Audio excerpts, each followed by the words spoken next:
7 years ago, the Service Life Extension Program, also known as SLEP, for the U.S. Coast Guard's 270-foot cutters began. Among the many work items to be completed during the Coast Guard Cutter Spencer's SLEP was the replacement of 2 main diesel engines. This was the first time the yard has ever removed an engine from a 270 and did so with its new Luffing Crane that, until now, had only been load tested during its installation in 2022. But on November 8th, after a year of planning, the 2 engines were safely and successfully removed. Each engine weighs 54,000 pounds. A lift this heavy has not been completed at the yard in more than a decade. The evolution was conducted on a 49-foot Busel with a crane that is now more than 50 years old. So many wondered, can the Coast Guard Yard even remove the Spencer's engine?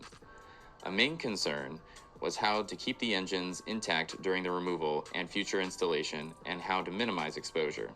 The yard industrial teams discussed how to remove multiple levels of interferences. After careful calculation and planning, Spencer's hangar was cut and then removed by crane, giving the yard's tradespeople and crew full access to the engines. The engines served on the Spencer for about 90,000 hours. The Coast Guard Yard will install 2 new main diesel engines in the upcoming months, extending the cutter's service for an expected 10 additional years. A safe and successful lift required a lot of preparation, planning, and precise execution.